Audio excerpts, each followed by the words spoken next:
Welcome to Orioles on the Verge. This is Zach Spedden, joined as always by Bob Phelan. Our co-host Nick Stevens is out this week, but we are joined by Jon Meoli of the Baltimore Banner to break down all things Orioles related. We're going to talk about some of their struggles this year, and then now that players are starting to come back off the IL, question whether or not there are reasons for hope despite all the struggles on the field. We'll get to all of that on tonight's show, but first, as we always like to do at the top of every episode, we want to welcome new members of our Patreon community. And for that, I will turn it over to Bob. Yeah, absolutely. We got two more patrons this week. We have Questy Laurent, who signed up for AA level for the year up front. Love to see it. Benefits everybody involved. Thank you very much. And Tommy Carr has signed up at the AA level as well. So thank you guys, and I hope you enjoy the content.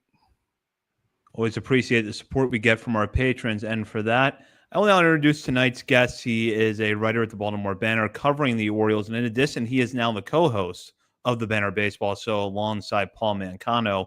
He is Jon Meoli. Jon, how are you?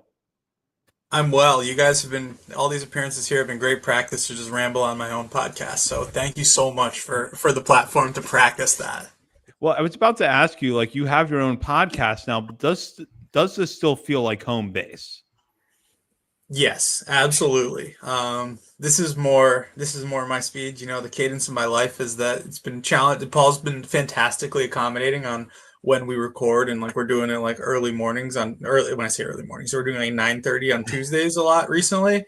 And like my brain is not at its finest at that point, but like you get me at 9 o'clock at night on a weeknight and I'm humming. So, you know, this always feels like home.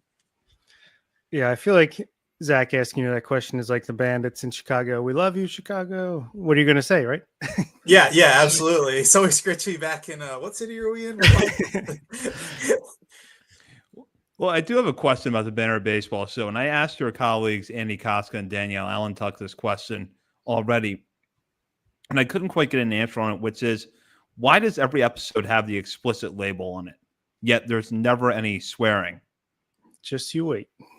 That's a fantastic question. I think I said one bad word one time, or like wanted to, and Paul was like, you can say it if you want to. We're allowed to, but there's just something about being in like a newsroom podcast studio and like, you know, I don't even know what the other part of that. Yeah. It's like, you know, I can let them fly with the best of them. But I haven't decided to do that. I haven't decided to do that on podcasts yet, but it's just good to know that I can if I want to. Yeah. Options open to you. It's always nice. Yeah. Can I swear today? Of course. All right, great. I'm not going to, but it's good to know. If you need we to. always leave room for that. Sometimes you have to be flexible as ourselves. So as we're talking to you here, the Orioles are 9 games under 500. They did just win 2 out of 3 against the Angels. Zach Eflin made his return on Sunday and reminded us, in case we had forgotten somehow, that Zach Eflin is absolutely needed in this rotation. But as you've watched this team, and I know that there's a lot that is going wrong, but what do you think are the main issues that have been behind their lack of success so far? I mean, gosh, there's a lot of them. First of all, I think this team has been very inconsistent, to say the least. And I don't think that there have been circumstances from game to game that have allowed them to be. Either they are in the game and they're, you know, that means they get a good start and it's on them to scratch together a few runs and make it competitive. And typically they do, or they're out of it so early that there's not a real chance for them to come back. Now, for some reason, most of these starts where their starters like give up 5 runs in the first 2 innings are against really good lefties who end up carving them up. That is something that has been a huge issue this year. I think that's pretty well documented. So you talk when all those things combine, you have a team that's not consistent, that hasn't been able to string together a ton of good baseball from night to night, and is not healthy. And I think that's a key part of it. You know, it's not a very popular thing to say. But this is not the team that everyone thought was going to be good 2 months ago. This is a team that is basically dealing with all the things that made the 2024 season. And disappointingly, over the course of like a full season, they're basically dealing with that in like a month. that team was red hot. Everyone remembers that Yankees game where they just wiped the floor with them. And it's like people are legitimately thinking this is the best team in baseball, if not, the second best. They were up there. And then all the starting pitching injuries took their toll. It was a really bad pitching staff in July. They make a lot of trades to fix that. And then a bunch of hitters got hurt. This year, they just combined it all into April. A bunch of hitters got hurt. A bunch of pitchers got hurt. And you don't have the flexibility to do the things you want game to game, night to night. You have to give Charlie Morton starts because there's no one alternatives. You have to let Cade Povich wear it because he's not performing. You have to keep putting Jorge Mateo in the lineup because there's no one else. These are the types of things that happen when you don't have the options that you wanted to have thought you'd have in January due to injuries. And I think whether this season ends up recovering or not, that's going to be something that this is remembered for. Like, these guys got hurt and it was a problem. It's kind of ironic to me that the entire offseason seemed like the focus was depth, starting pitching depth, outfield depth, and also success against left-handed pitching. You get Tyler O'Neill, Ramon Laureano, Gary Sanchez. That's what these guys are supposed to be good at. And we our depth has already been more than tested, and we can't hit left-handed pitching. No, it is true. And I think that was, we can sit here and I thought it was at the time that I thought that there was a concerted effort to do all those things. They could give you like the basic, we're just trying to incrementally add wins, and this player is a 1-win player. We add him for $5 million. Sounds great. Whatever. I think that they were also signing the players that, more so on the hitting side. Like, the pitching is going to be, I'm sure we'll talk about that, but they really realistically had one everyday opportunity to give someone. I'm not even sure they viewed it as that, given what they thought about Heston Kjerstad coming into the season and their desire to let him play finally. They realistically had, we'll call it 4/5 of an everyday role to give someone in free agency, and they gave it to Tyler O'Neill. And I don't think that was necessarily bad. He has been hurt.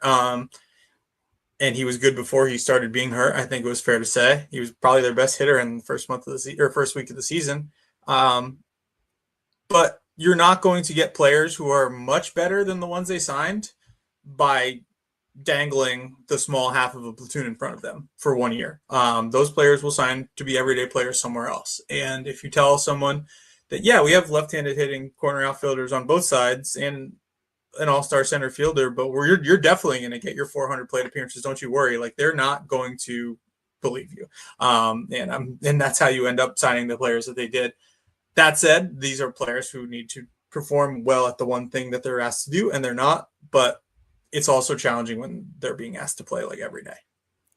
Absolutely. And do you think, well, it's also funny that we won on Sunday for the first time all season, and it was against the left-handed pitcher. So maybe that's a sign that things are turning around. But if Elias and company could have a redo on the offseason and they had the crystal ball of what has happened so far to this point, you think they do anything differently? Not sign Charlie Morton. Well, yeah, that's true. No, I honestly, you can't. We can have the uncomfortable conversation, as people who would have been of a certain opinion about Grayson Rodriguez, about the veracity of thinking he was going to make 30 starts this year. I think we all want to, and I think this is the year that now it turns into great if it happens. If not, let's have a pretty good plan B. But you're not going to be sitting there in the winter after you are pretty convinced he's fully recovered and everything's good, that you're not going to sit there thinking that you're not going to have him for a majority of the season. So maybe you don't count on that, but it's tough. There's no way to say you don't do anything differently. I think they wanted to do things differently. Yeah. We're not flying flags to say we offered Corbin Burns the highest annual salary. There's not t-shirts in the Fanatic store to say that. That's not how this works. But I think they are very adherent to their value structure, and like they're very willing to pay guys what they think they're worth for the years that they think they're worth that, and that's not going to get you when you're in a place. I'm not talking about small market. I'm talking about an actual place that like people don't want to come pitch. It's really challenging to do better than they did. That said, they signed Charlie Morton and it hasn't worked out. Like that's probably the thing that they would do. Like if you could have had one other pitcher who's not in Charlie Morton's spot, who's not having the season he's had, that would probably be the thing that would change. Yes. That's totally fair. And that's not to say that anything bad about him as a person. It's just it's not been going well on the mound, as everyone with eyes can tell. I guess as I watch this team early on, that's kind of where my mind is going, is what would have been different, because, you know, we now know what they offered Corbin Burnes. I don't think that, like you said, they were going to go any higher years wise to keep him here. The Dodgers jumped the market on Blake Snell. So I guess my question would be, where was the breakdown? Was it that the trade market didn't materialize the way that they wanted to, or were they never really focused on trying to replace Corbin Burnes and more focused on improving the depth and hoping that at least for the first half of the year that would get them by? I think they were focused on it. My sense of their offseason is that, you know, the Sugano signing kind of happened independently of like the big pursuits. Like that just seemed like a thing that they wanted to do. And like, even if you're going to bring back like a horse at the top of your rotation, and bring back and Corbin Burnes, bring in like somebody else of that caliber, like you still make that signing because it's $13 million and you think it's going to work. And it's, you know, as long as you don't, if you look at his baseball reference page, it's great. If you look at his baseball savant page, you might close it quickly, but like we're dealing with what happens in reality here. So we'll live in the moment. I think that their pursuits were, I think that they were trying to do all the things you expect them to do, which is bring back Corbin Burnes, which is to be a part of those conversations with those guys at the top of the market. I don't know where they came in money-wise. I know where they came, they didn't finish first on a lot of them, let's be clear. And I think that the pivot when they made the Charlie Morton signing and said, we felt like kind of like, all right, well, let's do something then.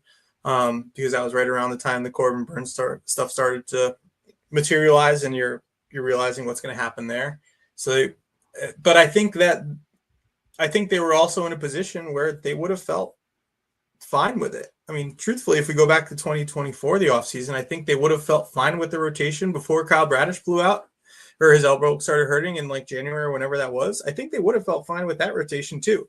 Coming out of the 2023 season, and they made that move anyways. I think given that they had, the guys who, Zach Eflin, like we talked about, Grayson Rodriguez expected to be healthy, Dean Kramer, solidly in the back end of your rotation when it's not April.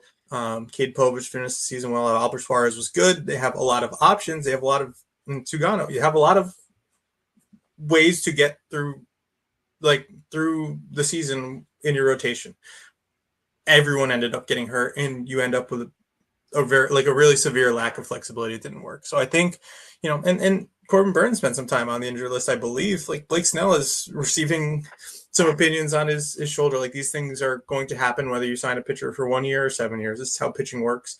So it's not to say that things would be different if they had signed a better pitcher. The pitchers that they ultimately had available for them in April were largely not doing the job. And that's kind of how this is all has to be viewed, because that's how it went. Yeah. And we talked about injuries on the position player front. It felt like Jordan Westberg was playing through an injury and then finally had to go on the IL. And obviously Gunnar basically didn't have a spring training, starts slow, striking out 30+% of the time, not really walking. And if you look from April 26th, which is approximately 4 weeks since he started appearing in games starting in AAA, he's batting .333 with an OPS over 1,000, 174 WRC plus, 23.4% strikeout rate. So it seems like he's back to being Gunnar Henderson. What else needs to happen to kind of get that consistency that we've been talking about?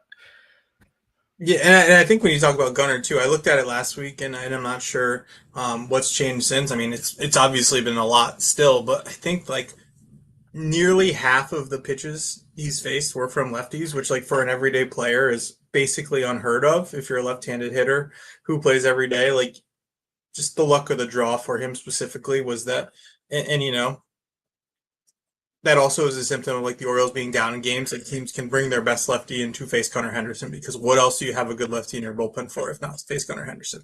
So that was part of it. I think he's still crushing righties, like insanely so. And you know the what you're seeing on the balance is somebody who is really destroying righties and not having a good time against lefties. But I think that consistency comes from getting those guys back. And Jordan Westburg, it seems like reading between the lines, I don't think anyone like I think Brandon Hyde's like walked up to the edge of the cliff of saying it, but like basically since that first weekend in Toronto, he was not physically well. And it just got to the point it couldn't happen anymore. You know, Tyler O'Neill said that he was having a hard time swinging and like looking towards the pitcher and like finding a comfortable place to land. Like that's you're not going to play well when you can't land when you swing. Um, and Ramon Urias, it's like as has happened now twice in like 2 seasons in a row, as he's like producing at a level that's way above expectations. He goes down, and it doesn't seem like it's going to be a long term thing this year, but it's another issue. I think what happens when you lose players like that, and Colton Cowser has not played at all, and that's a huge blow to this team as well. I thought he was going to have a massive season, and he can have a massive 2/3 or half of a season, whatever it turns out to be. But him not being around makes an impact, and I always felt this way when the Orioles were bad and they had like 3, maybe 4 like real hitters in the lineup every night. If they didn't score in those innings when those real hitters were up, or like the guys who were hot at that moment were up, they just weren't going to score for like 2 more innings because they weren't going to get guys on. And those guys would come up with runners on base and they would think, shoot, we got to get this in because we're not going to score next inning. Like they might not get on base for us again the inning after that. Like we have to score now. And if those guys got on, the people behind them were like, shoot, they're on base. We better score because like those are the good guys. And like it feels like that's been happening to the Orioles for a while now. There's a lot of pressure on the guys that are there to come through in these spots. There's no other reason. You know, sure, we could talk about approach. Sure, we could talk about how they train and stuff. Like there doesn't feel like any other reason why this team doesn't produce in those spots offensively other than like pressure and feeling the moment. And they didn't feel that in 2023 when the vibes were really good and everyone was mostly healthy and like this team was clicking. And it feels to me the only thing that's changed is the not the vibes around them, but like that there's not as many people who can shoulder that load. If you can count on the person behind you to get you in, you can take a relax at that. And if you can't, you cannot. We need Adam Frazier back, is what you're saying. They need I think I joke about this too much, but like whenever I talk to anyone about like what they need some like 35-year-old to like yell at everybody and tell them to get a hit when there's somebody on second. Like I don't know. They need somebody who's able to just do that though. Like, right, that is a real thing. And there's nothing to say that these guys can't do it. I think that this has been going on for long enough that it's a thing. Like it's a thing, and there's not. The only solution is just to like start getting hits, and they can't seem to do that for more than like one night at a time. I think it's a good segue here to talk about Adley Rutzman. And you had told us right before we hopped on that you and Paul Mancano are going to be talking about Adley this week on the Banner Baseball Show. Adley has not been good over the first month or so of this season, but it doesn't feel like his struggles are the same reasons that he struggled in the second half of last year. So what do you think is going on with him? Gosh, I don't know. I mean, last year it seemed like he just stopped hitting the ball hard, period. After like the end of June. And that had a lot to do with what was going on. It seemed like there was like a little bit of a deterioration, like the quality of his at bats and stuff like that last year as he was kind of figuring that out. in the second half, but it was really a matter of like hitting the ball hard. Now he's like, you look at, what he swings at and when he swings and like how he hits the ball, and it just should be better than that. And it's not that he's not hitting the ball hard anymore. He's not hitting it as hard as he was in the past. I don't think, I'm trying to pull it up as I talk, but I don't think we're talking about like a huge regression in that sense. It's just the results are not there at all. It's very, very bizarre. It's bizarre to say the least. I don't know that we have a good answer. I'm not doing a good job of teasing my own podcast as we're talking about this, but it feels like something intangible. I don't know. And I think his expected stats are better than the actual ones. I think that's something that matters at this early stage in the season. We're only a quarter of the way through, but 219 BABIP. Yeah. Like, you're not going to have that happen forever. And if you don't strike out a ton and you're not whiffing a lot and you're putting the ball in play at good angles, like, yes, do you need to hit the ball hard at good angles? Yes. Is he hitting the ball softly at good angles? Like, no, he's somewhere in between that. It feels to me like there's more in there because that's what the expected numbers say. And also it feels to me like there's more in there because we've seen more from him. And there's no real reason that it's apparent to some, like, anyone sitting in front of a computer screen like us, why this is happening. And I think that's one of the more challenging parts of this season, because when this team is good, it's because he's good. And that might actually just be the answer, that like there's just a symbiosis there that is like not something we're ever going to find out. Yeah. Yes. As that commenter says, he's hitting the ball hard. But he said but it's not like actual like hard contact. It just feels like it is. I don't know. I'm looking at this wrong. I don't know. But yeah, it does seem like as Adley Rutschman goes, so does the Orioles offense. And Gunner's hitting no matter what. Jackson Holiday, that's a positive for this year so far. He's coming around still. Yes. People forget he's only 21 years old still, but he's coming around to be the prospect we thought he was, the player we thought he was. But yeah, it just seems like as Adley goes, so does the team. Yeah, and that's truly like, that might be the answer. That just might be the answer. Like, when I remember when he was drafted, I've told the story, I'm sure to you guys a million times, said it a bunch of times, that like, and it was hard in the moment, like writing like this guy, here's this guy the Orioles was drafted story, because like all anybody says is how great he is. Like, what a great teammate, what a great winner. Blah, all he cares about is winning. He's happy when his teammates do well. And you try to find stories to back that up, so it's not just you saying all those platitudes, but like, what if we're sitting here 5-6 years later and that's actually true, where like, when there are people having success around Adley Rutschman, when the pitching staff is going well, when the guy in front of him is getting hits and the guy behind him is getting hits and all his friends are healthy and everything's going well, like, that is when you get the best Adley Rutschman. And what if it's when those things aren't happening, it's hard for him to get out of like the morass around him. That could just be what we're dealing with. And like, that's not a conversation I've ever had with him. God knows I will try at some point, but I can't imagine he will have a good time having that conversation with me. But that could just be it. That could literally be it. And like, that would be a challenging circumstance for the Orioles, because you can't control a lot of the things that have gone wrong in the last year. And when your best player is rising and falling with those tides, that's not a fun place to be in. Well, there does seem to be a difference. Oh, go ahead, Bob. I was just going to say he's the ultimate empath. Yeah. There does seem to be a difference in Adley body language-wise when Felix Bautista is on the mound. That's just something anecdotally I have noticed this year, is when Felix Bautista is in the game, I feel like I'm watching 2023 Adley again. Yeah, no, and that's, and that's honestly made me think of it, like watching the end of those games, because like, that is what that guy wants to do. He wants to win. I'm sure that if he could pick all the things to happen in his baseball career and his life, that he would have like an 880 OPS and the Orioles would win 100 games in the World Series every year. But if you made him pick one of the two, I think he would pick the second one.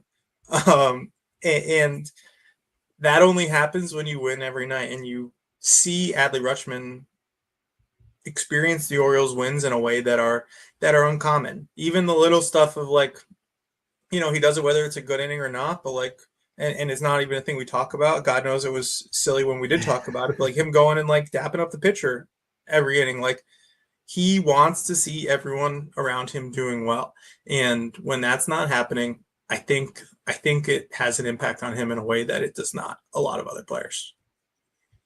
I guess one thing that has not gone great as well this season, another thing, Heston Kjerstad getting some run here and has 30 some strikeouts to only 2 walks. Bat speed, I think, is down a little bit. What do you think's going on with Heston so far? It feels challenging.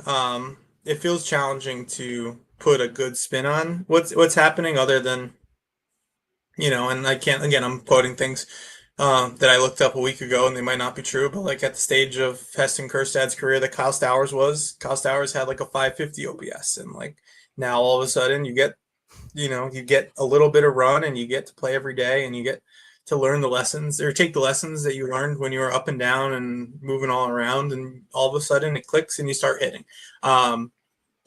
That said, Heston Kjerstad was not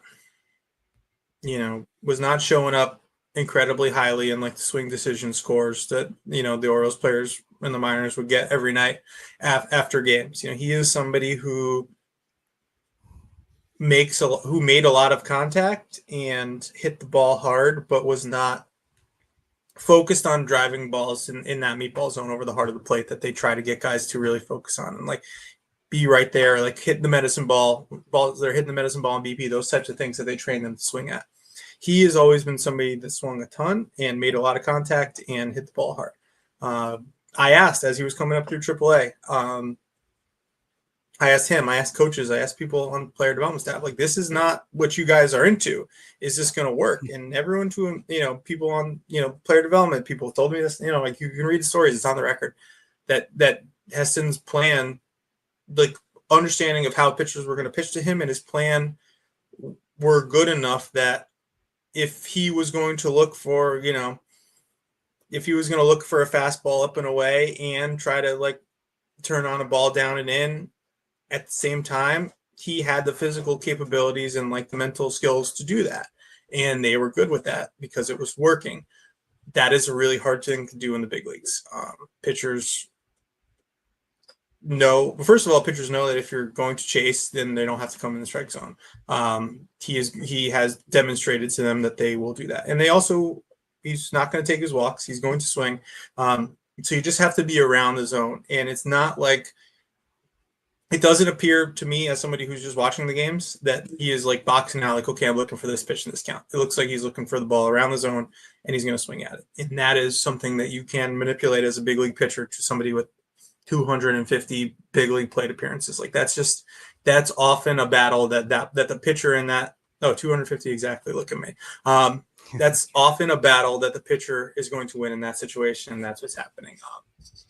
He is fortunate that Colton Cowser is out.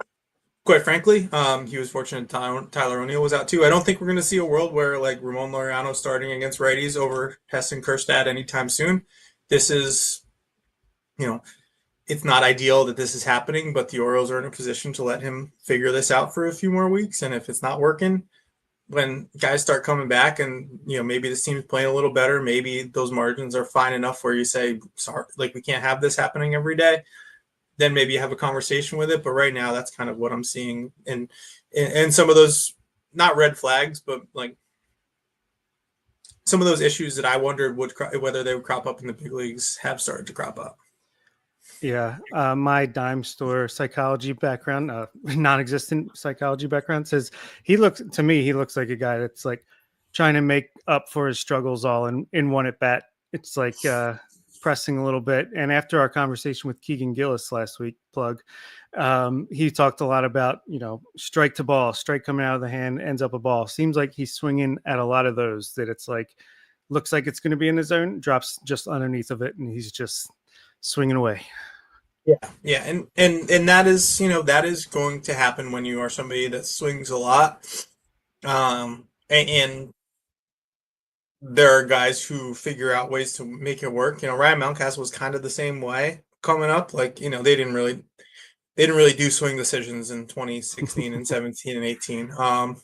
There was a lot of things that happened differently back then, but he was always somebody like, and I should use Austin Hayes as an example. Austin Hayes could get the ball, like he can get the bat to his ball no matter where, and it was a matter of harnessing that and be like, okay, just because you can't hit this, there are guys now that do it. Samuel Basallo was in the same boat. Like they're trying to get him to not swing at everything because just because you can hit it doesn't mean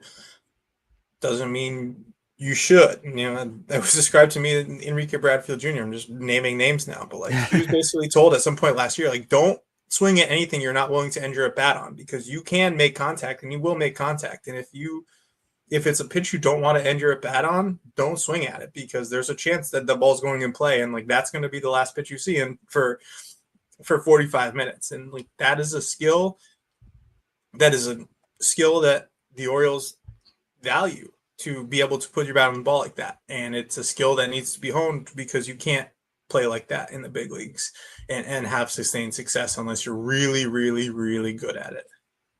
Is there a point where they send Heston back down to AAA to try to get right, not permanent, but just try to get right and give Dylan Beavers a taste of the majors? Because he's off to a pretty good start.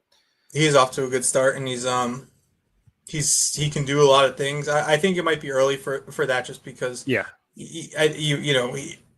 we've seen there is a point where they are willing to let somebody like play once or twice a week and be on the bench, and I think that would be the role that he would play.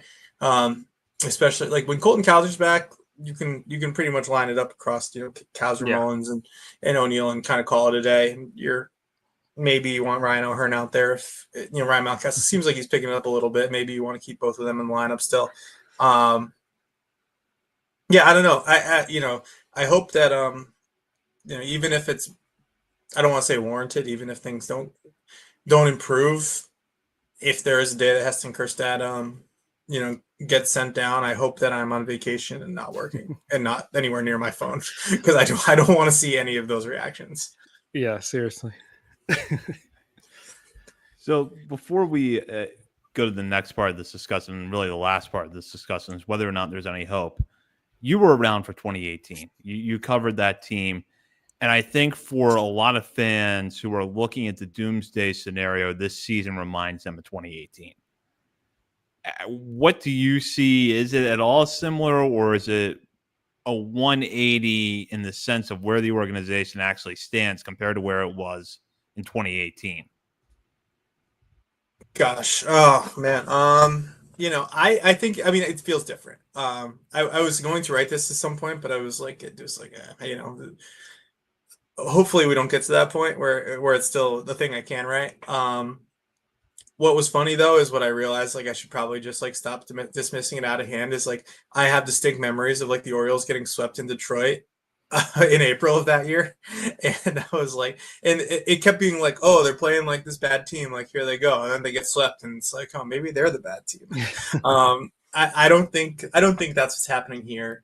That team was a little unhealthy. I feel like only a little though. I think they were just not that good. And it kind of snowballed, and it also like was like very clearly the end of the line. I don't think that's what's happening here. I don't feel like it doesn't, and that also felt really bad, like in the moment, like that was kind of just like a disaster. This feels bad like most of the time because they're losing, but not because like they're bad. And I think there's a difference. And I, even as I'm saying that, one of the things that I've had to do in the last like month is like, as I'm trying to figure out how to write about this and talk about this, is that, I might think what I think, and I might have opinions that are right or wrong, but I have them for a reason. And those are my opinions, but everyone has eyes. Everyone has eyes. Like everyone who cares can see, or however they absorb the games, like they know what's going on, like they realize what they're watching or what they're experiencing, and it's not good. And that's not, you can't just dismiss it out of hand. This is a team that's 9 games under 500 quarter of the way through the season. Like that's bad. But I would say that it's not at that level because there was a finality to it that I think contributed to it, because you knew what was going to happen real quick in that season. Yeah, I think I remember my favorite part of that season was, okay, it's finally near the trade deadline. Let's see what we can get for these guys. And I don't feel that way this year. Yeah, so they won on opening day that year though. It was like, Adam Jones walk-off home run, I think. They pitched really well, like and then there was an off day and we had to go to a wedding. One of my now wife's best friend was getting or no, we were driving somewhere, but like one of my wife's best friends had a wedding the first week in October that year. And we're driving up to like wherever we're going that weekend after opening day. I was like, like I don't think it's gonna happen, but like they played pretty well. Like I just want to put it on your radar. Like that wedding would be during the playoffs, and like I'm not sure what. Like I'm going to try to come, but it just might be complicated. And we had that discussion, and then I don't think they won again for like a week and a half. So, so they just kept losing, and it's like, all right, I guess we're okay. Yeah, I don't think we had to have that conversation again. Let's say that. Yeah, that's funny. So, is there any reason for hope? We're starting to see some players coming off the IL. Tyler O'Neill is back. Zach Eflin is back. You should, in theory, have Jordan Westberg and Colton Cowser back within a few weeks. I guess because, John, you've talked about this a lot on the podcast. You've written about it. You've talked about the Orioles treading water. Are they still at the point where they could tread water and hope that once players are healthy, they can turn things around? Or is it starting to get too far into the point where, if you're 9 games under 500 in mid-May, there's only so much coming back that you can actually do? Yeah, I mean, I think getting swept in Minnesota was really detrimental to the treading water hope. That was just rough for a lot of reasons. This is a huge hole that they're in. Like, let's not kid ourselves. We're basically a quarter of the way through the season. I've stopped doing the math on like what their winning percentage would have to be to get to like 87, 88 wins. I'm not gonna. I could barely do math as it is. I'm not going to talk and try to do math while I'm doing it. But like, if you want to break the season up into thirds, they basically have to be 5 or 6 games over 500. Or sorry, break the season up into quarters. They have to be 5 games over 500 every quarter of the season, like every 40-game chunk going forward. That's, gosh, I said I wasn't going to do math. Yeah, I don't really know what the math would be. That's doable. That's very doable. But you need so much to go right for that to happen. You need a lot of things to go right. You need to be healthy. You need to have everyone be at their best. And we've seen guys who are healthy have slumps, and guys who are healthy get hot. But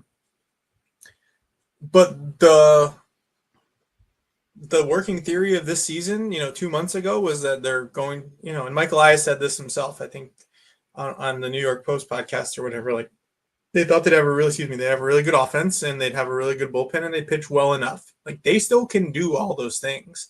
Does that mean you're going to win? Gosh, I don't know. Does that mean they're going to win 72 of their last 122 games? Basically go like 72 and 50? I don't know. I said no math, but like that's you could easily do that, and that would also be like really hard to do because these losses all count. So there's reason to hope. If you thought this team would be good, you haven't really watched the team you thought would be good for very long this year. So have at it. I'm struggling with this at like to an extreme level, like personally and professionally. So don't take my advice. I'm trying to write my way out of it and write through it and like write what it's like to do that, and that'll be out hopefully soon. But like I'm sure you guys are wondering the same thing because you're following along and you're watching the games and you're seeing more often than not it's not good. And you can't. Sometimes you got to listen to what teams tell you they are, and this team has been played like a team that's, even if they are hurt, like they're not playing like a team that is as constituted, is much better than their record has shown. Yeah, for me personally, the Astros last year were 12 games under 500 on May 11th. And they end up winning 86 games and making the playoffs. But it's getting to that point where I feel like if it's going to happen, it's got to happen now or this month, especially with the quote unquote weaker schedule for this month. You got to at least make up some ground.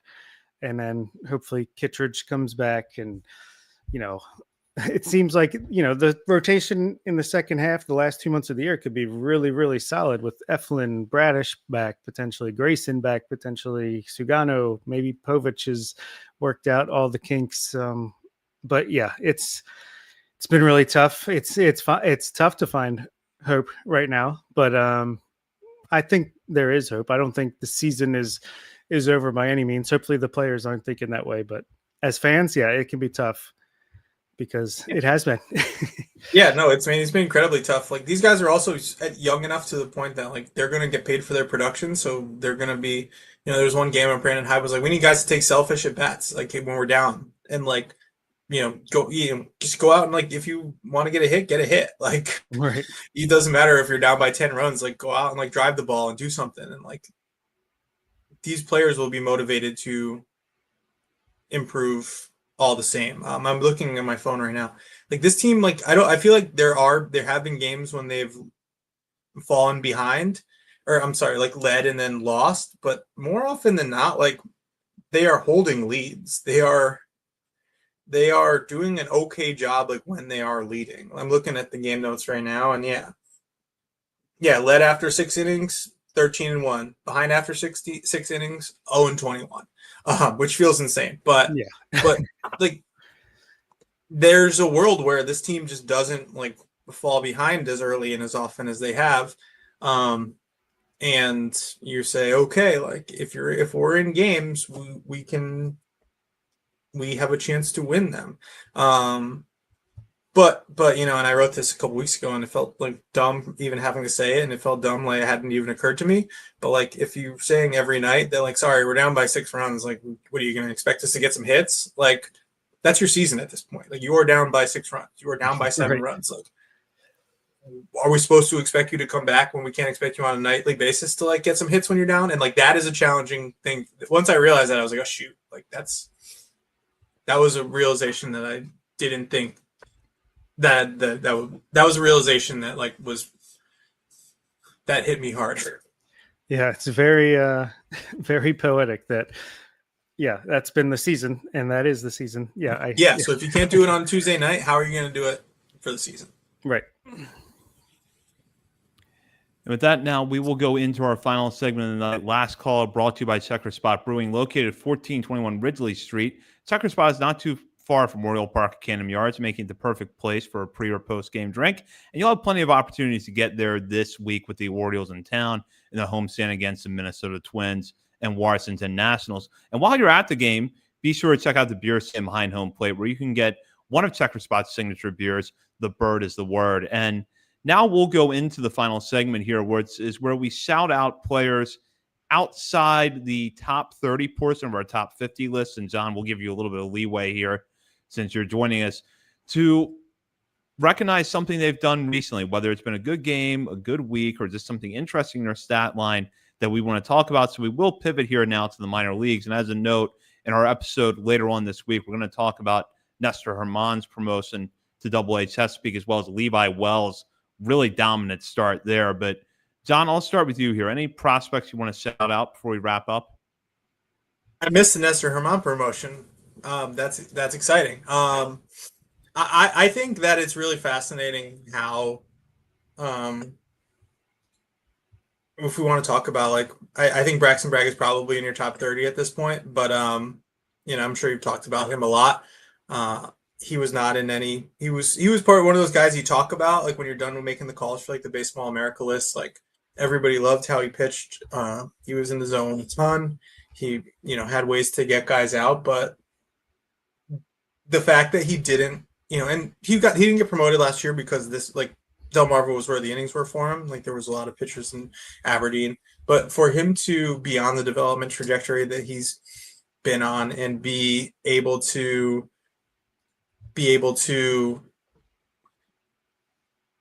honestly like improve at the level that he has, basically add like 2 miles an hour to his fastball, adding every season, adding pitches, still be able to command the ball really well. Like, he's somebody that they're really high on the organization. I know this doesn't count as like going outside top 30. I basically had to move my sliders and be a little more big league focused than I typically would be given everything that's going on. But I am really trying to get out there and see him. And somebody who would definitely probably still be outside is Ryan Long. I think that the fact that he's having some of the success he's having, he's always somebody, like when I watch him pitch and I see him, remember there was a big league spring training game I've seen him pitch a few times, but there was a big league spring training game where he was like pumping like mid 90s, and I was like, and we've talked about this a lot, but I was thinking like 8 years ago, this guy's probably like one of the 3 best pitching prospects in this organization. Right. And like he's doing a really good job of getting guys out in Bowie. I'm fascinated with that whole group of him and Trey Spray and Alex Pham. Like, what's it going to take for them to get out of Bowie? And I think he's making a pretty good case for himself to do that soon. Yeah. On Braxton Bragg, I won't spoil it where he ended up in our first patron exclusive top 50 update, but he did have the biggest rise from one month to the next in the history of the show. So yeah, he's in my personal, I think he's number 10 on my personal list now. He's just like a different pitcher this year to me. Completely valid too. I mean, it seems wild. And the idea, the fact that could happen, we can have a long conversation about like the pitching going on around here, but I think the fact that like somebody can do that and they have brought this player to where he is a sign that things are happening that should happen. Yeah, absolutely. I guess I'll hop in now. I went really deep this week. My pitcher is Trent Terzinski, who is a relief pitch prospect, 24 years old, just turned 24 on the 11th. So happy birthday, Trent. But he's just pitching phenomenally in low A Delmarva. He should probably be in high A Aberdeen or even double A Bowie in a normal, not as deep system, especially with the log jam at AAA with a bunch of 4A guys. It's semi-frustrating, but semi-understandable. Terzinski, though, he's striking out 39.6% of batters this season, 14.6 per 9, has a 1.54 ERA, 2.24 FIP, and batters are only hitting 171 against him, and that's with a 318 BABIP, so that's incredibly impressive. So would like to see him advance as the season goes on and see if that continues to play out in the upper levels. And then on the hitting side, I'm going with TT Bowens, who is constantly getting shouted out on this list over the past several years. He's 26 years old, soon to be 27, probably more of a organizational depth than anything. Not much of a prospect, but he did have a return. He went down to AA, went 0 for 15 with a few walks, came back up because they needed him, and just like blasted a home run, a triple. Like he's just hitting for power. He's got a 365 ISO, 1.9% walk rate, batting 250, 129 WRC plus. Just an interesting line. And yeah, he's having success in AAA. That's pretty cool. I'll jump in now and shout out my 2 players. I'll start with my pitcher. Jack Crowder made his professional debut on Thursday. He was the 9th round pick out of the University of Illinois in last year's draft. Pitching for Delmarva, Crowder threw 5 shutout innings against Myrtle Beach, striking out 5 while walking just 2 and scattering 3 hits. This is someone that I'm intrigued to see what he does. A senior sign out of last year's draft, 22 years old, getting a little bit of a late start to this season, not too late, but about a month behind. So we'll see. But the fact that he managed to go 5 innings in his first start, doing so in just 75 pitches is very encouraging. So I'll be curious to see what he does the rest of the way. And then for my hitter, and Yudis Mordan, who has gotten off to a little bit of a slow start this year, hit safely in 4 out of 5 games that he appeared in last week's series for Aberdeen at Jersey Shore. When you look at Mordan's numbers to start this season out, you see a similar story we've seen play out as a lot of hitters at Aberdeen to this point in the year.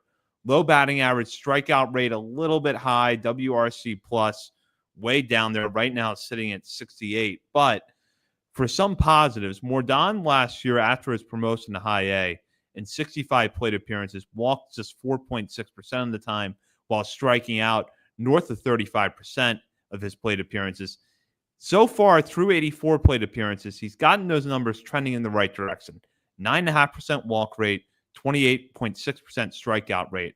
Still way too high for what you want to see, but at least moving in the right direction. So hopefully it's a sign that he can be a guy that climbs out of his slump a little bit as we get later into the season. and still just 20 years old. That's the thing with these international guys as they're coming up. You're like, oh, I've seen this guy struggle at Delmarva or Aberdeen for 2 years now. Oh, still only 20, 21 years old. So it's just we, as Orioles fans, we're still learning the development process of the international players, I think.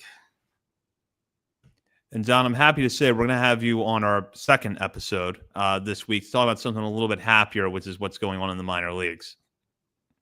Yes, it's been I will say the last week with Aberdeen and Bowie both out of town and the big league team out of town, like I could have really used I could have really used the trip to the minors last week, and I felt it in my body that I didn't have that available to me. We'll talk about that a little bit more later on this week. In the meantime, you can check our many social media channels, including Facebook, Instagram, Threads, TikTok, YouTube, and X. We're also at Twitch. And you can find us at Substack, oriolesonthebirds.substack.com. And while you're browsing around the internet, be sure to head over to our Patreon community and sign up to become a member today at the $3, $5, or $10 levels.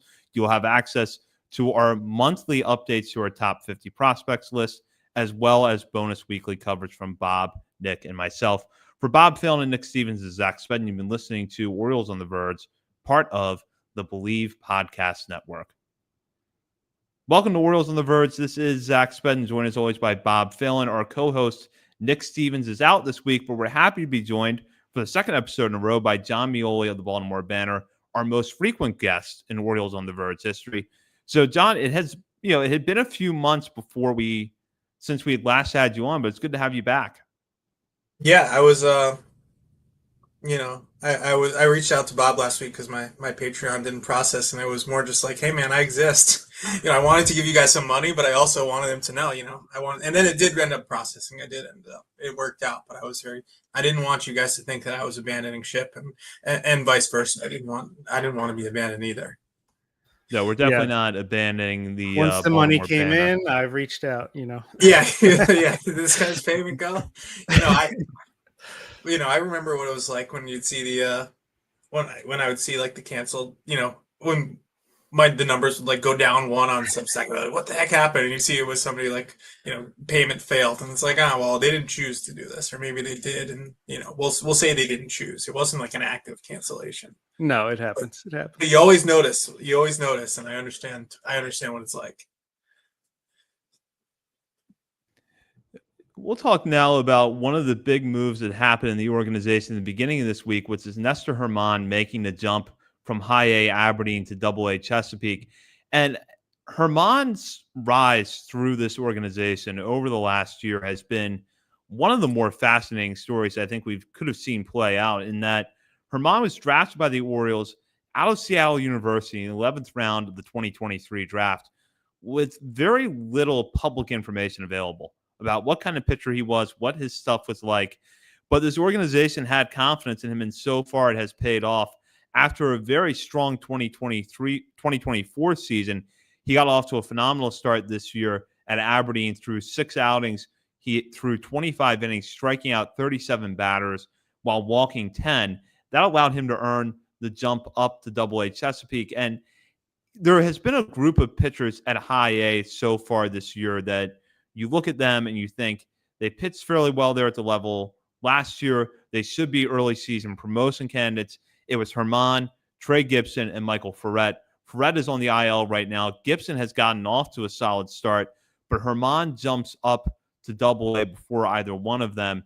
And John, I want to start with you because, as I was saying there in the intro, Germán was not a guy that I think we knew a whole lot about when the Orioles drafted him, and it really was not until early last season that we started to see the signs of the kind of pitcher that he can be. So what have your thoughts been on his rise so far?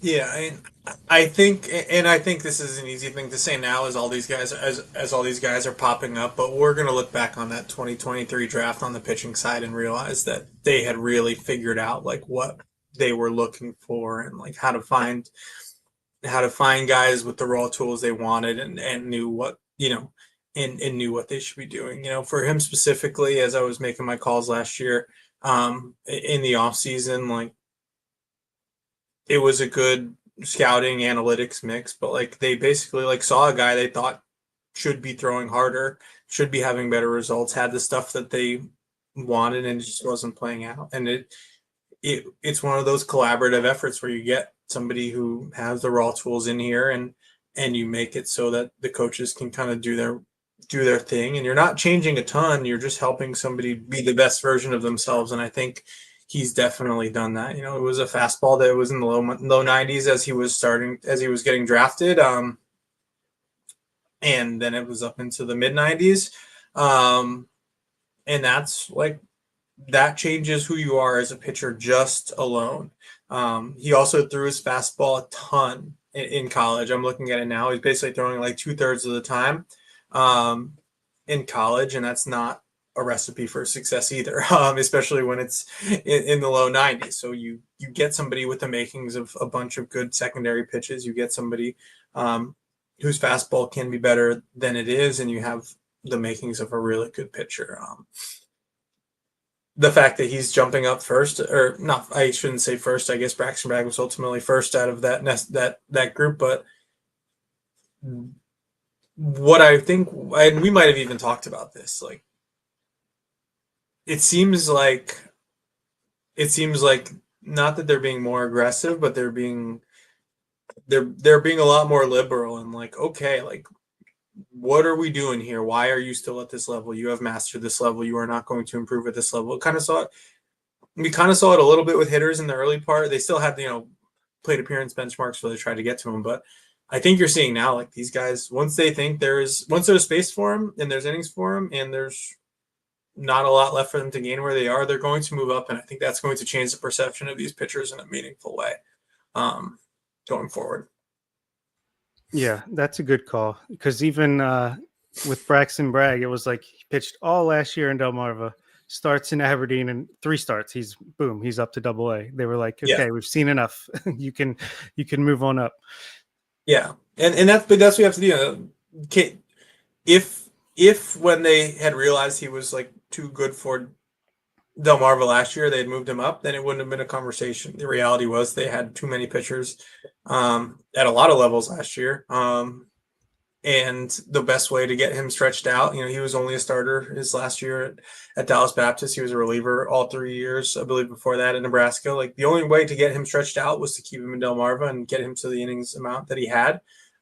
He wasn't going to get worse. He was only going to build up arm strength and get better in that sense. And that's how that decision was made. But, if on merit, he would have been promoted. So if you look at it on that view, then it's not, yes, he popped up, but he's also not somebody who like wasn't deserving of a promotion. It was just felt circumstantial at the time.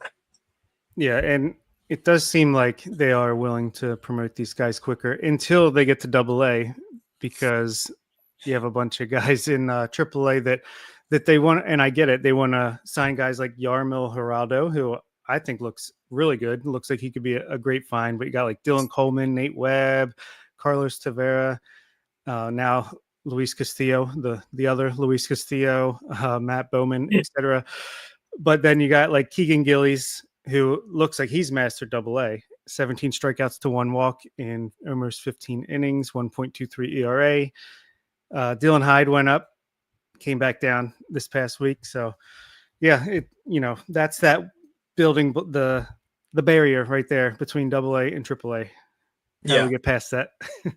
Yeah, no, and honestly, like, you need a quorum of, like, you need a lot of guys who you need these guys to be that usable depth. And that's the next, once that happens and there's enough guys who they feel comfortable being like, oh, whose day is it to pitch in Norfolk? Like, let's get him up here in the bullpen. You hope they're better than TJ McFarland's had a great career, but like those types of guys who are just like there and like youngish and goodish, and like you just bring them up and they pitch, and then if you don't need them, they go down. Like, that's a hard barrier to overcome. They also seem like they're pretty, not rigid, but they're pretty. It seems like there's a high threshold for them to be one of those guys. Either you're one of those guys who's up and down, or you're one of those guys you use, or you're just not. So it doesn't really matter if you're like a 28-year-old who's been around forever, or like a 24-year-old who's getting his first taste in AAA. It seems like if you're not one of those guys, you're not one of those guys. But the presence of those guys feels challenging to what we're talking about for sure. So going back to Herman for a minute, I think one of the things that's worth pointing out, I mentioned that he had 10 walks this season. It's worth noting that a quarter of them came in one outing, which was against Jersey Shore, and it was the second start of the year. So the command has actually been really good to this point. Now, John, I want to go back to something we were just talking about here, which is that jump from AA to AAA. And Keegan Gillis, when he was on our show last week, talked about the challenges in adjusting to different baseball that's a AAA as opposed to AA. And we know that there are some other underlying things that can make that jump more challenging other than the better hitters. There's a difference in the strike zone, the fact that you can challenge pitches at AAA, which you can't do down at AA. So do you think it's fair to say at this point that that jump from AA to AAA is the, outside of AAA, the majors, the highest threshold for the Orioles to figure out if a guy is going to get promoted? They're going to have to show a lot more at AA to get to AAA than they did at high A to get to AA. Yeah, I think that's fair. What's ultimately challenging, and I think as we're talking about, somebody like Braxton Bragg, who is, spent all of last year in Delmarva because that's where the innings were. You're not like you can do whatever you want, not whatever you want, but like you can have tandem starters in AA. Like you can get guys can get better and be pitching in that structure in AA, and you're good. You can't really have on like a 13-man AAA pitching staff like 9 guys who are pitching 4 innings at a time. The starters need to be built up as starters, and the relievers need to work like relievers because that's what they're going to do in the big leagues. So it's a structural change in how guys are used. So it's a huge jump, and you have to be ready for that. But you go from being one of 7, 8, 9 bulk pitchers to needing to break into a group of 5. You can maybe have some kind of piggyback or tandem one day in AAA, maybe, but that's not really how it operates because those guys need to, Chase McDermott's not going to be going 4 and 80 once he's healthy. He needs to, they want him going into the 6 and 7 and being pitch efficient and get it showing he's somebody who can get back. Trevor Rogers, same thing. Like those guys are preparing to pitch in the big leagues in a way that you don't have to. So it's a big threshold. It's a big jump, and there are a lot of them. We've seen pitchers who have had the jump from Florida to Delmarva be challenging. Like the jump, I think you can move fast within the minors, but I think you're right in that's. And I'm not sure how much of it's talent and how much of it's like structural. But as I'm talking it through, it feels like it's a structural issue. Getting pitchers to AAA that is an impediment in a way that I'm sure a lot of these guys probably aren't thrilled about at this point because that's a long time to be in Bowie. Which is why it's cool that Levi Wells was able to throw a quality start at AA, 6 innings, only gave up 2 runs. But real quick, back to Herman and Wells and Bragg. I've been preaching that, we've been preaching in general that year of the pitcher was last year. Like all these pitchers were starting to hit the 2023 draft class. It's a matter of time for you're really going to start to see the depth of the pitching in the system. And this year they're starting to get to that AA level. I've heard you keep talking about this pitching, but no top 100 prospects that are pitchers. I feel like now that these guys are getting to AA and having success at AA, that's when you might start to see them mentioned in the lists and get the bigger profile. Yeah, no, 100%. I mean, you guys clocked it. I think I said in the BA chat, somebody told me about Nestor Herman that if he was a Yankees prospect or a Dodgers prospect and had the stuff he had in the season he had, he would have been like a top 100 guy. Right. When people would be talking about that. The way BA works is that they take the handful, they scale everything out over the 30 teams and the guys who are ranked in this tier and this tier, and the Orioles pitchers didn't get to that point to be able to do that. But I think I think Trey Gibson was 4 on the ESPN list. These guys are popping up in a way that it's true. And you're also the reason that's going to happen is because we're talking about multiple pitchers now who throw consistently starters with starter bodies and starter frames who throw in the mid 90s consistently and can grab higher than that and have 2, 3, 4 secondaries that they can use in games, and some of them are legit out pitches that project well to the major league level.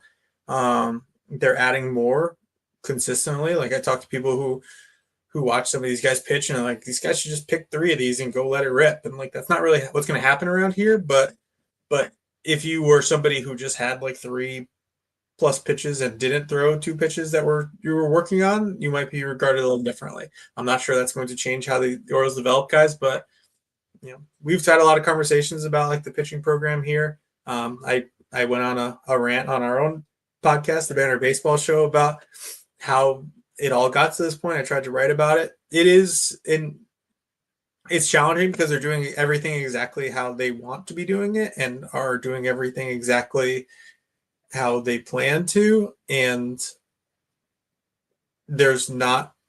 it's hard to say that like when you see the output to the major leagues that everything is going great. And that is a fair criticism because the Orioles should be in a position by now to be able to supplement their major league pitching staff with pitchers.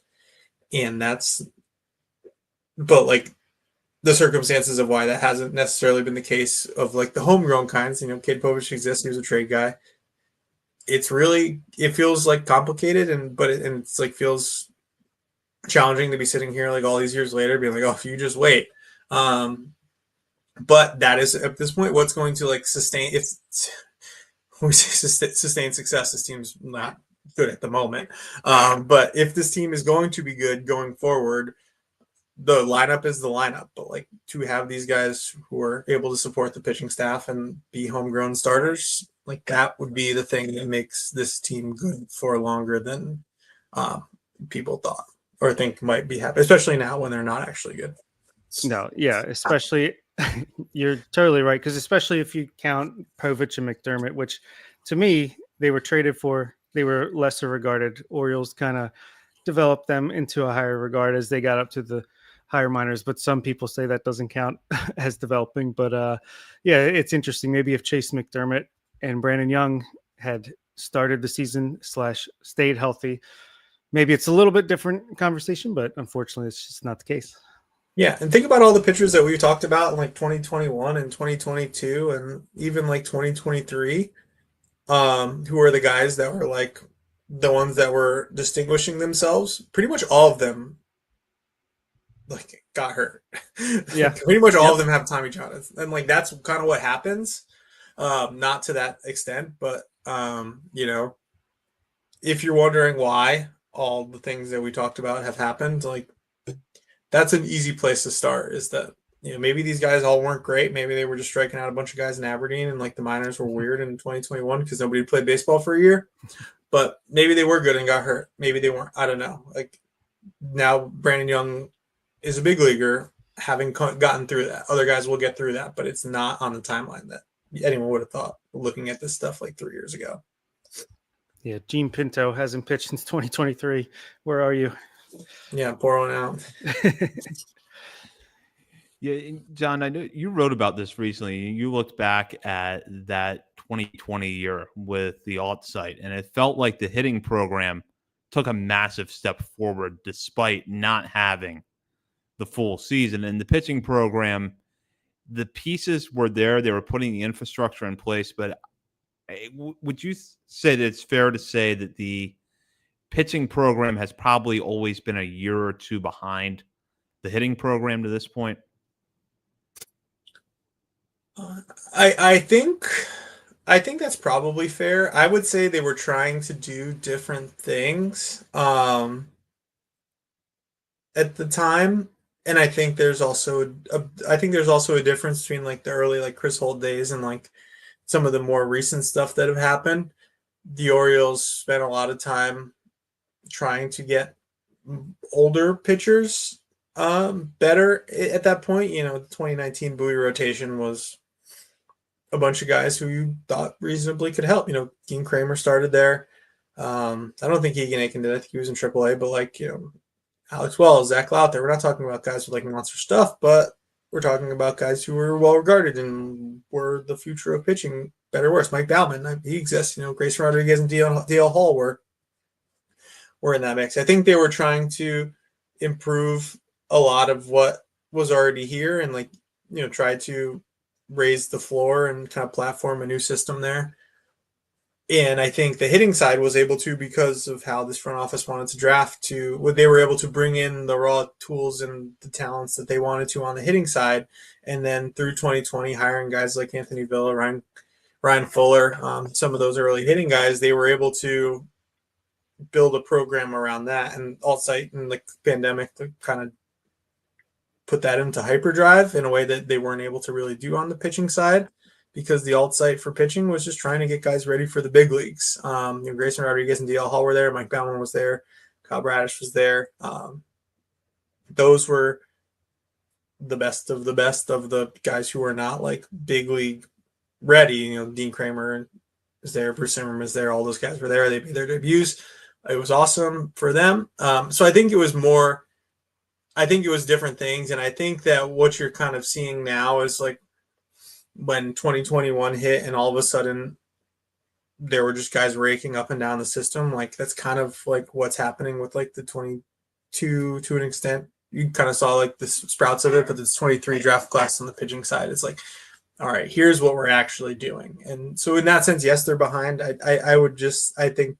think there's a distinction to be made about the goals and the personnel and kind of the processes. And I think to develop pitching from the absolute ground up is different than what they were trying to do in the moment then, I think. Go now to a pitcher who is up at Double-A that has stood out so far this season. He turned in perhaps the best outing of his professional career over the weekend, and that's Levi Wells.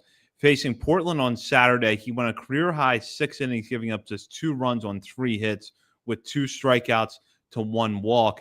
Wells, who showcases flat-out dominant stuff at his best, has pitched very well so far at Double-A this season, posting a 3.08 ERA with a 3.54 FIP and a 3.6 FFIP over 26 and a third innings pitched. What is interesting is that if you look at the strikeout numbers compared to last year, they are down quite a bit. Last year, Wells struck out 26% of the hitters that he faced at High A Aberdeen. That figure is down to 20.7% so far in Double-A, but along the way, he has gotten better across the board. The walks, which were a significant problem for him, not just last year at Aberdeen, but really going back to his college days at Texas Tech, are down this year. So in a lot of areas, Wells has shown improvement. And I think that if you came into the season holding out hope that he could be a starter, so far you have to be feeling pretty good about that proposition, because after beginning this season in a tandem role out of the bullpen, Wells has now turned in 3 pretty solid starts in a row for the Bay Sox. So, John, I'll start with you here. We got a taste of what Wells is capable of when he came back off the IL last year at Aberdeen, and then again this year in Major League Spring Training for a little bit, which is that he can flash elite stuff, but the results have often not been there for him. So far this year, though, even if it's not exactly how you would have drawn it up as the strikeout numbers, they have been there for him in Double-A. So does he seem to be turning a corner a little bit? Yeah, absolutely. And he was somebody, I think last year, what we can see limited based on expected stuff on the outside. It wasn't as bad as it seemed like it was. But I think I think there was an adjustment to pro ball that was happening there and just, adjusting to new routines and getting himself in a space to go out there and perform well, I think is something that you need to figure out how to do when you go from college ball to pro ball. I think last year was a process of him doing that. Nobody ever questioned the stuff in any way, period. Nobody, people, scouts would come into Aberdeen and ask me about him. This year I went to Bowie and the coaches would not stop talking about him. It's stuff that is, high level stuff. was texting a little bit with a scout that was up in Portland, and he said, Portland wasn't a very good lineup, but like nobody would have looked good against Wells the way that he was pitching. Like it was just that kind of stuff. The challenge is that it's, you can easily see, and I think the Orioles are going to have to make this choice with some people. Some people, if they have a bunch of if they have a broad pitch mix and a starter's mentality and starter's, routine, you keep them on that track. And some people just throw the heck out of the ball and have a really good slider. And if we're talking and have the raw ingredients to go out there and blow it out and attack major league hitters out of the bullpen. And that is a choice that they're going to have to start to make. You're not going to make that choice when somebody's just starting a second full season in Double-A. It's a choice they're going to have to make eventually. And I'm fascinated to see how it goes. But, he wasn't in the top 30. I think he was in I think he might have been in the 31 to 40, because you can't deny the stuff. If I was ranking based on, if I had TrackMan data, and if I was ranking based on that, he would have been very, very high on the list. The stuff is really, really good. And it wasn't so much results as just as I guess the pro ball growing pains and stuff like that made it so that he wasn't on there. And I think what you're seeing now is somebody has a lot of experience under his belt and is putting it to good use. The stuff was great last year, and it's ticked up even more this year. Velocity's higher, feels like he's just sharper, and I feel like we've seen this a lot with pitchers. Once they get to Double-A, the strikeout rate will dip, but so will the walk rate. It's almost like they're focusing on just get the ball in the zone, around the zone. It's almost like they're teaching them that, like the Chase McDermott thing, your stuff is so good that even if it's in the plate, they're not going to do much with it, even if they make contact. And then it seems like once they get to AAA, they kind of let it fly again. And it's nice to see. I think it's really cool. I think it's a huge step in Levi Wells' development. I was very impressed with, he only had 2 strikeouts, but just the efficiency to go 6 innings was really cool. And with that, now we will go into our final segment. Last call, brought to you by Checker Spot Brewing, located at 1421 Ridgely Street. Checker Spot Brewing is not far from Camden Yards, making it the perfect place for a pre- or post-game beverage. And with the Orioles in town all week, with the homestand against the Minnesota Twins and the Washington Nationals, you will have plenty of opportunities to get there. So be sure to check that out. And when you're at the game, you can find one of Checker Spot's signature beers, the Bird is the Word, at the concession stand behind home plate. And now for our last call, I'm going to step in here to throw out this question, which is, we talked about Nestor Herman a lot tonight. We've talked about a lot of the pitchers in the Orioles farm system. So this is relevant to the fact, John, you have the list of Baseball America you put together every offseason, and then we have our own list here on the show. So make your early guess at the top pitching prospect in the system at season's end. Nestor Herman or the field? John, I'll start with you. Nestor Herman or the field. I think it's going to be hard. And I don't think Michael Ferret's injury is going to be something that keeps him out for any meaningful amount of time. I think it's going to be hard, given his age, given his stuff profile, for someone to overtake him. But if Nestor Herman is in AAA and ready to help, that would challenge it. I might take the field. And this doesn't feel like a fair bet for the list I'm going to make. So I might just think about this conversation and be like, well, I said I wasn't going to do it, so I won't do it. But I think that, I think I would go with the field, because I think, I'm really fascinated to see all these guys. Once things settle down, hopefully the Orioles get a little better and I can spend a little more time in Bowie. But I'm gonna stick with the field, and because I think that Ferret has I think Ferret's where he is for a reason.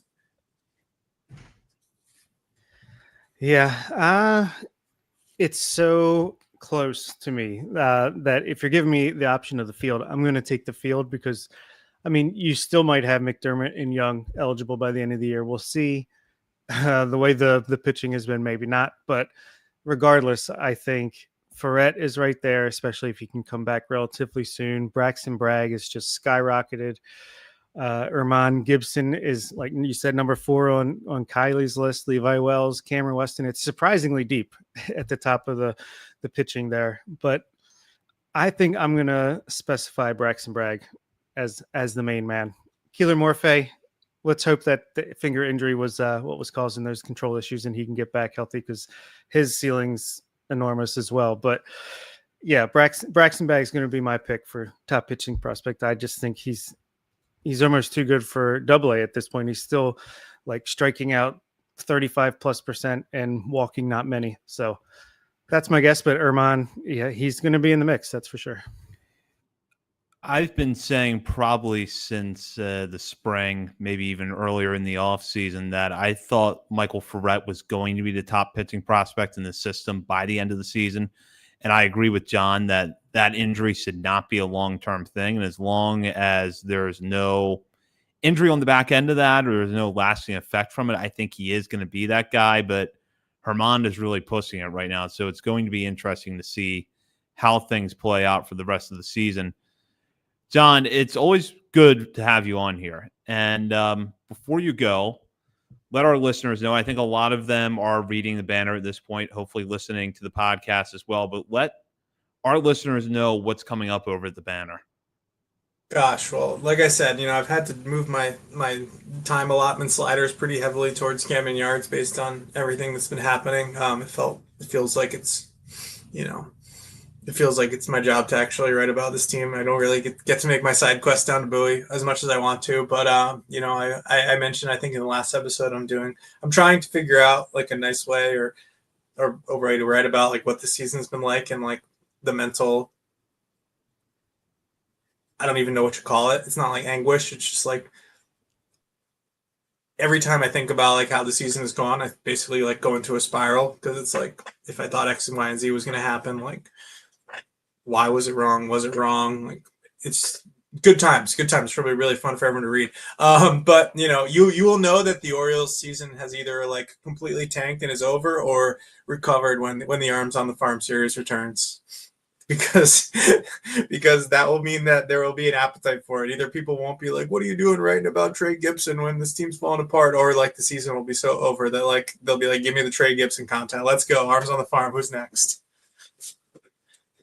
Yeah, every time it seems like things are going to turn around, they inevitably crash again. So yeah, that's very relatable. Yeah, hey, they're at least winning going into off days recently because then it's like 2 full days of not losing. Yeah, and it sometimes makes our shows a little bit happier on Mondays, but I'm not counting on that being the case the rest of the season. Hey, we're doing the same thing. Like we're recording Tuesday mornings. It's like if the best ones are the ones where like there's not like 9 different things that people are upset about from the night before. It makes it a little easier to go on. Fire everybody. Start over. We got to rebuild all over again.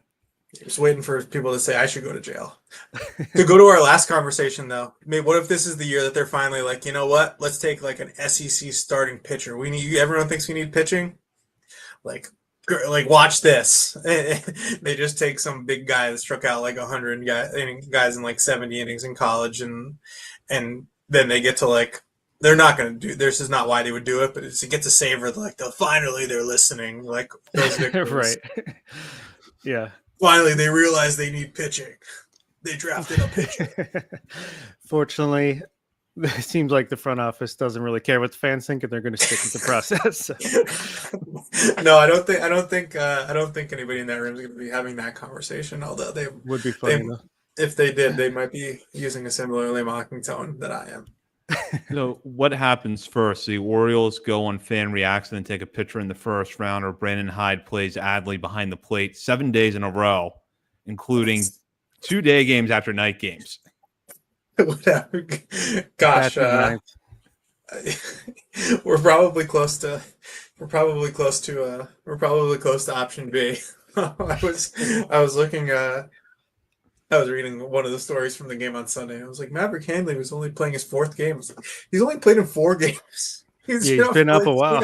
He's up for like, I know it's only 2 weeks, but it feels like a lot more. Like, geez, in one of those games he came in late. Like, yeah, good for him though. That's a good story too. Yeah, no, great story. What a draft, 2019 draft. Oh, it's epic. Yeah. And for that does it this week. We will be back next week to break down all the latest news in Birdland. In the meantime, you can check us out on our many social media channels, including Facebook, Instagram, Threads, X, TikTok, YouTube, and Twitch. We're also over at Substack, OriolesOnTheVerge.substack.com. And while you're browsing around the internet, checking out our Substack and the Baltimore banner, be sure to head over to Patreon and sign up, become a member today. You can sign up for $3, $5, or $10 a month and have access to bonus weekly coverage from Bob, Nick, and myself, as well as monthly updates to our top 50 prospects list. Thank you to Jon Meoli, the Baltimore banner, for joining us. For Bob Phelan and Nick Stevens, this is Zach Spedden. You've been listening to Orioles on the Verge, part of the Believe Podcast Network.